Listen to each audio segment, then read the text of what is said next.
மாண்புமிகு எதிர்க்கட்சி தலைவர் அவர்கள்.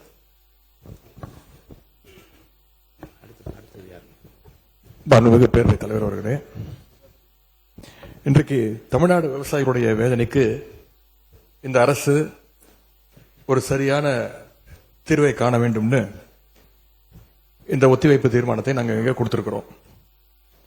இந்த ஒத்திவைப்பு தீர்மானத்தை கொண்டுவதற்கு 4 முக்கிய காரணங்கள் இருக்கின்றது. முதல் காரணம், மேகதாது அணை கற்ற கர்நாடக அரசை தடுக்க இந்த அரசு என்ன நடவடிக்கை எடுத்திருக்கிறது என்று இந்த அவைக்கு நீங்கள் தெரிவிக்க வேண்டும்.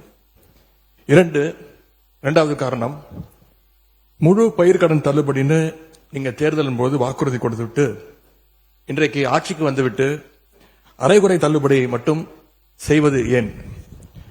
மூன்றாவது காரணம், காவிரியில தண்ணீர் வராத காரணத்தினால குறுவை சாகுபடி இன்னைக்கு மொத்தமாக இல்லாம போயிடுச்சு.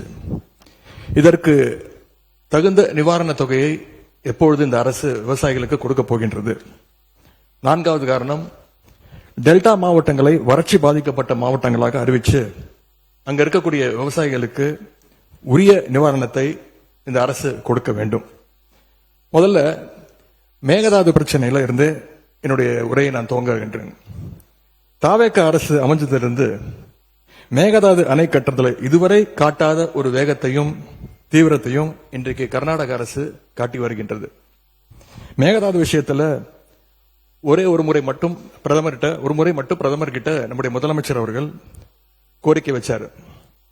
அடுத்து மேகதாது பிரச்சனையில இருந்து இந்த பேரவையில ஜூன் 19ஆம் தேதி அன்னைக்கு இந்த அரசு ஒரு தீர்மானத்தையும் கொண்டு வந்தது.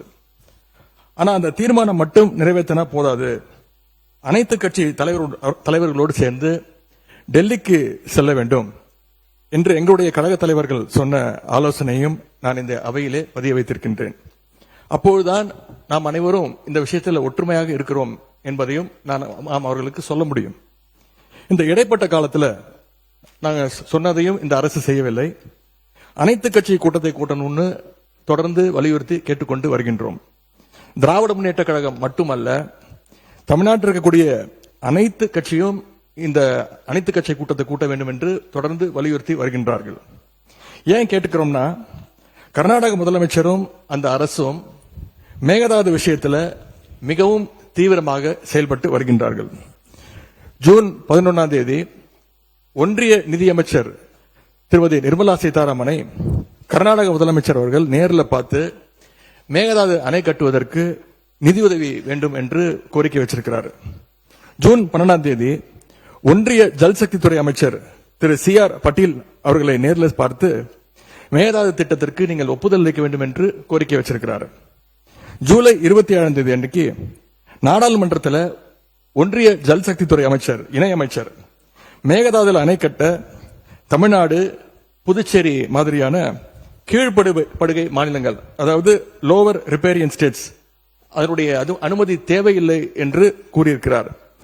அதே நாள் ஜூலை 27ஆம் தேதி டெல்லியில கர்நாடகத்தைச் சேர்ந்த அனைத்து கட்சி எம்பிக்கள் கூட்டத்தை கர்நாடக முதலமைச்சர் அவர்கள் நடத்தியிருக்கிறார்.